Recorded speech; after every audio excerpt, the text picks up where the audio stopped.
السلام علیکم دوستو آج ایک بار پھر میں آپ لوگوں کے سامنے ایک نئے ٹاپک کو لے کر حاضر ہوں دوستو آج کا ہمارا ٹاپک ایک نوجوان کے متعلق ہے جس نے اپنے مرنے کے وقت ایک عجیب و غریب نصیحت کی تھی۔ تو چلیے سٹارٹ کرتے ہیں۔ دوستو جیسا کہ ہمیں پتہ ہے کہ اگر بیوی بچوں کی تربیت کے خاطر دوسرا نکاح نہ کرے تو باقی پوری زندگی اس کو غازی بن کر زندگی گزارنے کا ثواب دیا جاتا ہے۔ دوستو ایک واقعہ سنیے اور دل کے کانوں سے سنیے۔ حضرت حسن بصری رحمۃ اللہ علیہ کا دور ہے۔ آپ کے ایک شاگردہ جو باقاعدہ آپ کا درس سننے کے لیے آیا کرتی تھی، اس کا ایک بیٹا تھا، خاوند کا اچھا کاروبار تھا۔ یہ نیک عورت تھی، عبادت گزار خاتون تھی، باقاعدہ درس سنتی اور نیکی پر زندگی گزارتی تھی۔ اس بیچاری کا جوانی میں خاوند چل بسا۔ اس نے دل میں سوچا کہ ایک بیٹا ہے، اگر میں دوسرا نکاح کر لوں گی تو مجھے تو خاوند مل جائے گا مگر بچے کی زندگی برباد ہو جائے گی، پتہ نہیں وہ اس کے ساتھ کیا سلوک کرے گا۔ اب وہ جوان ہونے کے قریب ہے، یہی میرا سہارا صحیح۔ لہٰذا یہ سوچ کر ماں نے جذبات کی قربانی دی۔ ایسی عورت کے لیے حدیث پاک میں آیا ہے کہ جو اس طرح اگلی شادی نہ کرے اور بچوں کی تربیت و حفاظت کے لیے اسی طرح زندگی گزارے تو باقی پوری زندگی اس کو غازی بن کر زندگی گزارنے کا ثواب دیا جائے گا، کیونکہ وہ جہاد کر رہی ہے اپنے نفس کے خلاف۔ دوستو وہ ماں گھر میں بچے کا پورا خیال رکھتی تھی، لیکن یہ بچہ جب گھر سے باہر نکل جاتا تو ماں سے نگرانی نہ ہو پاتی۔ اب اس کے پاس مال کی بھی کمی نہیں تھی، اٹھی ہوئی جوانی بھی تھی۔ یہ جوانی دیوانی اور مستانی ہوتی ہے، چنانچہ وہ بچہ بری صحبت میں گرفتار ہو گیا، شباب اور شراب کے کاموں میں مصروف ہو گیا۔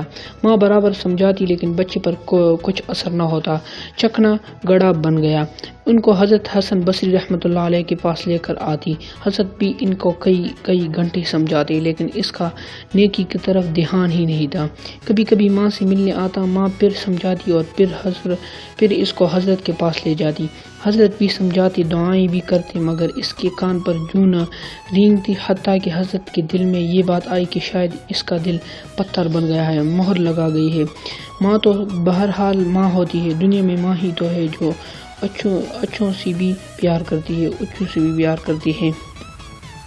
اس کی نظر میں تو اس کے بچے ہی ہوتے ہیں، ماں تو ان کو نہیں چھوڑ سکتی۔ اب باپ بھی کہہ دیتا ہے کہ گھر سے نکل جاؤ، اس کو دکھا دو، مگر ماں کبھی نہیں کہتی۔ اس کے دل میں اللہ نے محبت رکھی ہے، چنانچہ ماں اس کے لیے پھر کھانا بنا کر دیتی ہے، اس کے لیے دروازہ کھولتی ہے اور پھر پیار سے سمجھاتی ہے، میرے بیٹے نیک بن جاؤ، زندگی اچھی کر لے۔ اب دیکھیں اللہ کی شان کے کئی سال برے کاموں میں لگ کر اس نے صحت بھی تباہ کر لی اور دولت بھی تباہ کر دی۔ اس کے جسم میں بیماریاں پیدا ہو گئی، ڈاکٹروں نے بھی بیماریوں کے باعث اس کو لاعلاج بتلائی۔ اب اٹھنے کی بھی سکت نہیں رہی اور بستر پر پڑ کر اتنا کمزور ہو گیا کہ اب اس کو آخرت کا سفر سامنے نظر آنے لگا۔ ماں پھر پاس بیٹھی ہوئی محبت سے سمجھا رہی ہے، میرے بیٹے اب تو نے زندگی کا حشر کر لیا ہے، وہ تو کر لیا، اب بھی وقت ہے، تو معافی مانگ لے، تو توبہ کر لے، اللہ تعالیٰ گناہوں کو معاف کرنے والا ہے۔ دوستو جب ماں نے پھر پیار و محبت سے سمجھایا، اس کے دل پر کچھ اثر ہوا، کہنے لگا کہ میں کیسے توبہ کروں، میں نے بہت بڑے گناہ کیے ہیں۔ ماں نے کہا بیٹا حضرت سے پوچھ لیتے ہیں۔ کہا امی میں چل نہیں سکتا، آپ اٹھ کر لے جا نہیں سکتی تو میں کیسے ان تک پہنچوں۔ امی آپ ایسا کریں کہ آپ خود ہی حضرت حسن بصری رحمۃ اللہ علیہ کے پاس جائیں اور حضرت کو بلا کر لے آئیں۔ ماں نے کہا ٹھیک ہے بیٹا، میں حضرت کے پاس جاتی ہوں۔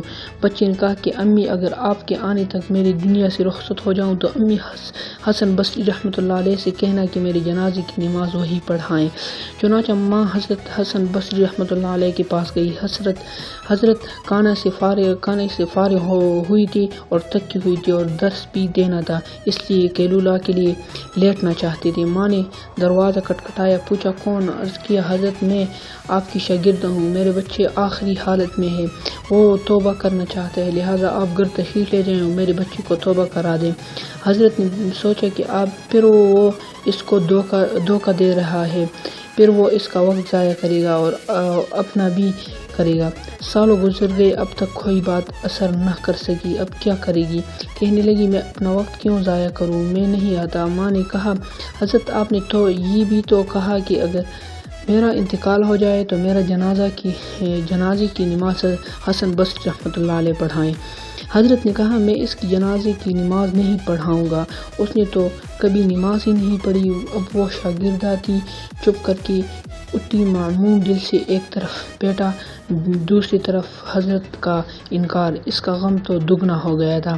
وہ بیچاری آنکھوں میں آنسو لی اپنے گھر واپس آئی۔ بچے نے ماں کو زاروں قطار روتا ہوا دیکھا، اس کا دل اور ممنوع ہو گیا۔ کہنے لگا امی آپ کیوں اتنا قطار رو رہی ہیں؟ ماں نے کہا بیٹا ایک تیری یہ حالت ہے اور دوسری طرف حضرت نے تیرے پاس آنے سے انکار کر دیا، تو اتنا برا کیوں ہے کہ وہ تیری جنازے کی نماز بھی پڑھانا نہیں چاہتے۔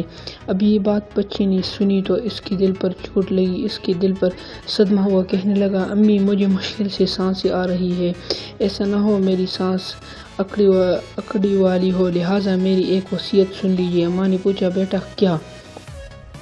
تو دوستو اب اس جوان کی عجیب و غریب نصیحت سن لیجیے۔ دوستو اس کی نصیحت یہ تھی کہ اس نے کہا کہ امی میری وصیت یہ ہے کہ جب میری جان نکل جائے تو سب سے پہلے اپنا دوپٹہ میرے گلے میں ڈالنا، میری لاش کو کتے کی طرح صحن میں گھسیٹنا، جس طرح مری ہوئی کتے کی لاش گھسیٹی جاتی ہے۔ ماں نے پوچھا بیٹا وہ کیوں؟ کہا امی اس لیے کہ دنیا والوں کو پتہ چل جائے کہ جو اپنے رب کا نافرمان بردار اور ماں باپ کا نافرمان ہوتا ہے اس کا انجام یہ ہوا کرتا ہے۔ اور امی مجھے قبرستان میں دفن نہ کرنا۔ ماں نے کہا بیٹا تجھے قبرستان میں دفن کیوں نہ کروں؟ کہا امی مجھے اسی صحن میں دفن کر دینا، ایسا نہ ہو کہ میرے گناہوں کی وجہ سے قبرستان کے مردوں کو تکلیف پہنچے۔ جس وقت نوجوان نے ٹوٹی دل سے عاجزی کی یہ بات کہی تو پروردگار کو اس کی یہ بات اچھی لگی، روح قبض ہو گئی۔ ابھی روح نکل ہی تھی کہ اور ماں اس کی آنکھیں بند کر رہی تھی کہ باہر سے دروازہ کھٹکھٹایا جاتا ہے۔ عورت نے اندر سے پوچھا کون جس نے دروازہ کھٹکھٹایا؟ جواب آیا میں حسن بصری ہوں۔ کہا حضرت آپ کیسے؟ فرمایا جب میں نے تمہیں جواب دے دیا میں سو گیا، خواب میں اللہ رب العزت کا دیدار نصیب ہوا۔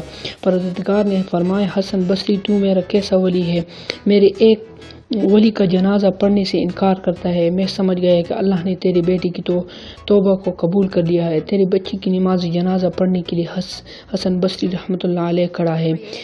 دوستو اللہ اس طرح شخص کو معاف کر سکتے ہیں تو ہمیں بھی معاف کر سکتا ہے۔ ہمیں چاہیے کہ اپنے رب کی طرف رجوع کریں اور اللہ سے معافی مانگیں، کیونکہ یہ وبا بھی ہے لیکن یہ ساری ہمارے گناہ ہیں اور ہماری نافرمان برداری ہے۔